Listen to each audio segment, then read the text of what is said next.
Hello everybody. Today I wanted to go over the use of Slack for graduate medical education.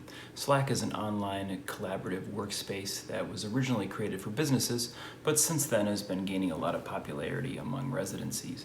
The reason it's been gaining popularity is manyfold, but mostly because it meets the needs of the residency. Residencies are complex organizations that have a lot of moving parts. You have faculty and residents that are working in different locations on differing schedules and have different duties, and it's very difficult to keep everybody on the same page and moving in the same direction. And so this is where Slack has really accelerated and improved over traditional methods of communication like text message or email, which aren't either not robust enough or move too slow for the pace of a residency. Once implemented, Slack becomes a central hub of your residency. It's a space for everyone to stay connected, to ask questions, for advice, to share interesting cases or stories, a place to discuss issues or concerns surrounding the residency. It's a social outlet. It's a way for people to keep in touch, to distribute information, to manage schedules, to assign tasks, and it's an excellent place to disseminate educational content. And it does this while also maintaining a history of everything that's been posted. Can't remember who gave a cardiology lecture 2 years ago and what article they referenced. As long as it was put in Slack, you'd be able to pull it up in a matter of seconds. Now, Slack works best with active participation. So I highly recommend that if you're going to use this, that you make it your official form of communication for most items within the residency.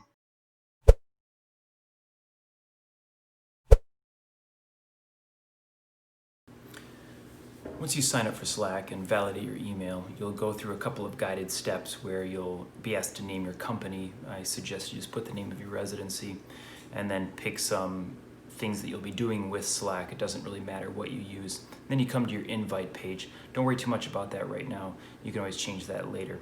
So that brings us to our default desktop version of Slack app. So let's look at what we have here. This is essentially divided into two sections. On the left-hand side, we have our navigation pane, and then on the right-hand side, we have our workspace. So in terms of the navigation pane, we have the name of our workspace up at top. If we click on this down arrow, we can change our profile, preferences, and then if we have multiple Slack groups, we can change between them here. Next, we have people. This is where we can add and remove people from the workspace. And files. Files is a common repository for all of the things that have been uploaded to our Slack workspace throughout its history. So it's a nice place if you're just looking for something, you want to go grab it. You can also put files for distribution here. So if you want to put the residency manual in here, it's a place where they could find it. So next we come to our channels. Now, the channels are basically your primary division of organization for your Slack workspace. Each channel is a topic of discussion within your residency, so you want to make sure you name them appropriately. Now, these are the default names that were given to us, but we're obviously going to change these or delete a lot of these. But let's add a few that are specific to our residency. So for emergency medicine, we're going to create some. It's always a good idea to add a description if it is an unclear channel.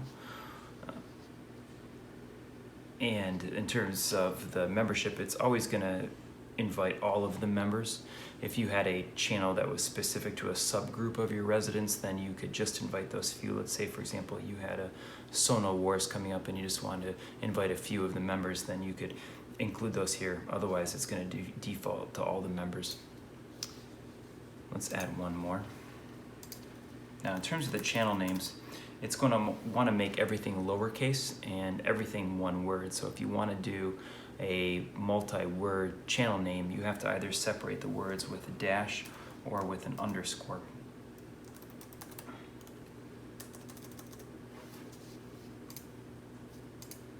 Great. Now I've created a couple of channels that are specific to our residency.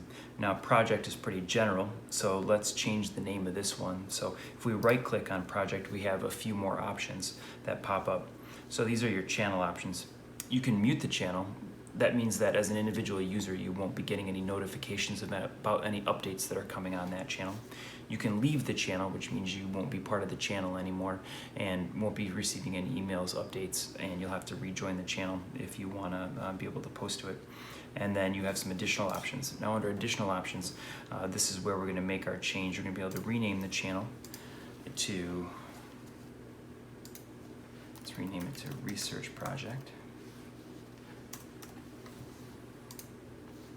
This is where you can also delete a channel, and you can also archive it. Let's say, for example, you only need a channel during interview season. You can archive it for the rest of the time. That way people it doesn't clutter up your channel space. So we've created some channels. Now let's look at how the channels function. So now looking at our right-hand panel, we have our workspace within ultrasound. So you have the title of the channel, you have the description if we had entered any, and then you have, as people enter and exit the channel, you'll have notifications pop up in the channel, and then you occasionally get some recommendations from the site about how to improve your usage. So from here, it pretty much functions like a standard messaging board. So you can type in messages, and they'll pop up in order.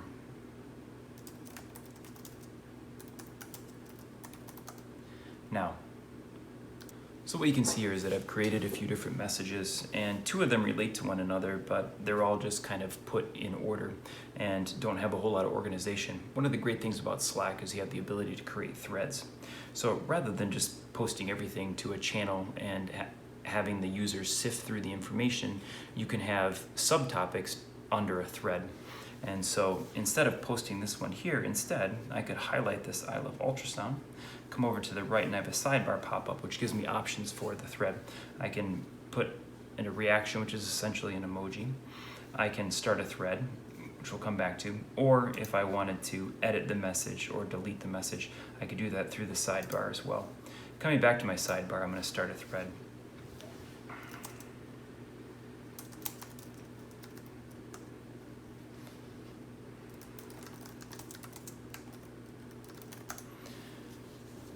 So what I've just done is I have taken this subtopic of how people feel about ultrasound and removed it to a thread. And what that does is it cleans up the general channel discussion so people can sort through topics more easily. And so you should really encourage your users to use threads. If you see them posting on the main channel topics that are all related, you should encourage them to move that to a thread, and that makes things much easier to find and sort through. You can even, as an administrator, you can even copy messages into a thread and then just let them know that you've done that, which can be really helpful to keep things moving forward. Now that I have posted this somewhere else, I can come over to my sidebar and delete that message, and that message will disappear. So you get a sense over time how this is going to develop and how you will develop a history of discussion. The other thing you can do here is attach files. Obviously, just come over to the paperclip and go to your computer, and you can search for your files that way. Or perhaps even more easily, you can just drag and drop from your desktop onto your Slack, and it'll put it there as well.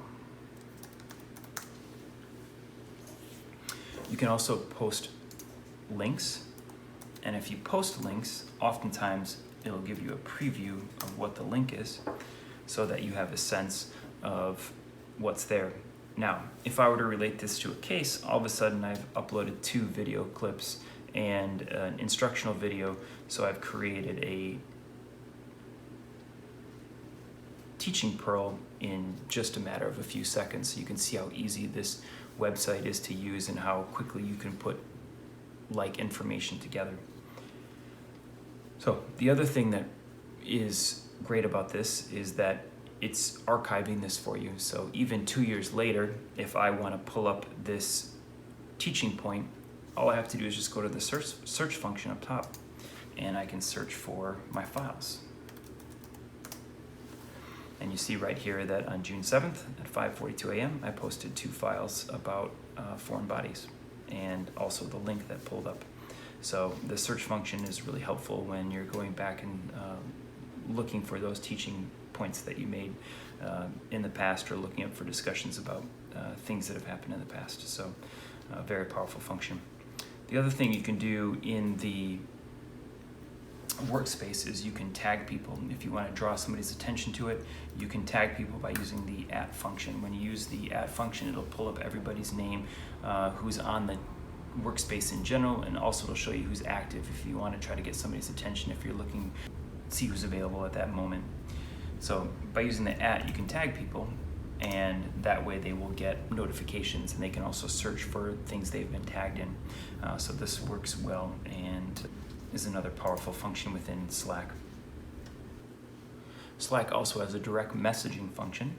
If you want to post a message directly to individual people, you can select them here, or you can select individuals and send them messages, and they'll get notifications of it on their mobile devices. So direct messaging works very similar to text messaging, except that it's archivable and within your workspace, so you can integrate it into your discussions. That's a brief introduction to the desktop application, but honestly, most people I think use the mobile application, which is where Slack really begins to shine. So let's go ahead and take a look at the mobile application. All right, after we log in, this brings us to the main page of our mobile application. This essentially is the navigation pane that was on the left side of our desktop application. Some of the functions, including adding and removing users, can be accessed by hitting this button in the upper left-hand corner.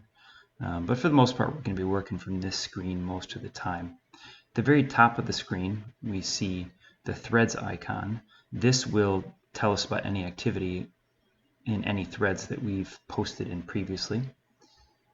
Next, we have the unread section. This will tell us about any activity in the channels that we're part of, not necessarily things we posted to, but any channels that we're members of and any updates. So it's a nice way to keep abreast of activity that's been going on since the last time you logged in and read through.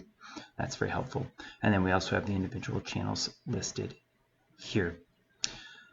Now, like I mentioned before, for the most part I use the mobile application, and that's I think what most of us use.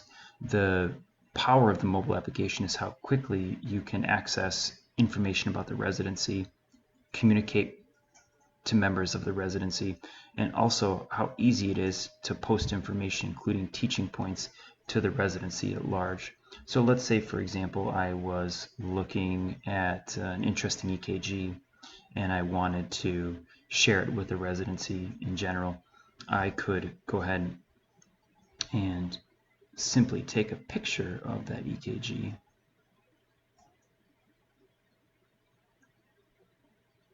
by clicking this button here and then this here, which pulls up my camera, which allows me to take a picture of the EKG and post it.